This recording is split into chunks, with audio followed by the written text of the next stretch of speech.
So we're going to be looking at how you can take the derivative of y is equal to 3x squared plus 5 to the power of secant x.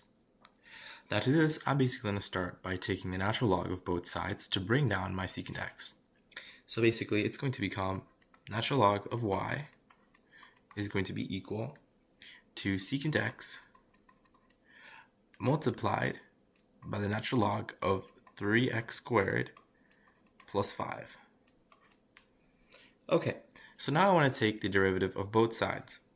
So it's going to be taking the derivative of the natural log of y is going to be equal to the derivative of this entire statement over here, which is secant x multiplied by the natural log of 3x squared plus 5. Now I can see that this is a case of product rule here, right? So we know that in product rule, what's going to happen is I'm going to be taking the derivative of secant x while keeping this, right, and multiplying by this. And then we're going to be adding the derivative of this multiplied by secant x. All right, so let's get to it.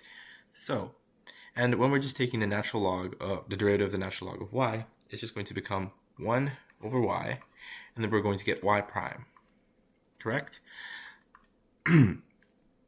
So now let's do the derivative over here.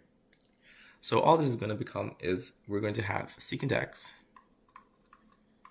multiplied by tan x, as that is the derivative of secant x. And this is going to be multiplied by the natural log of 3x squared plus 5.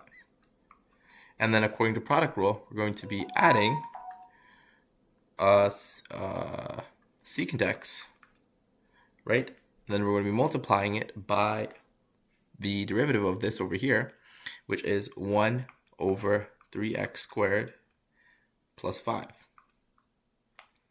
And now one additional thing to do here is to actually, when you're taking derivative of a natural log over here, is to actually take the derivative of this over here, right? Whatever your original expression inside of this thing was. So, and multiply by it. So since I have 3x squared, using power rule, I should get 6x.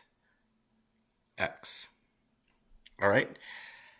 So now I just have to conjoin everything together, simplify it.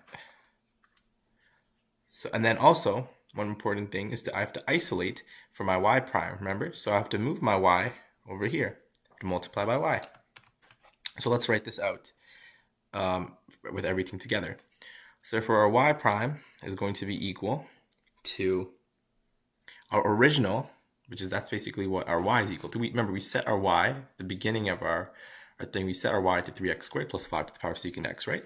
So we're just going to do that now. I'm going to reset it. X squared plus 5 to the power of secant x. All right. And now I'm just going to restate this over here. So it's going to be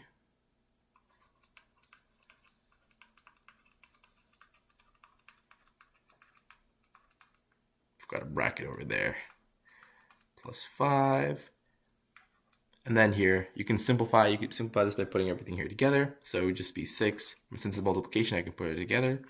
It'd be 6x secant x, all over a value of 3x squared. And that's it to solving this problem, which is basically finding the derivative of this. That's all. Hope it helped. Have a good day.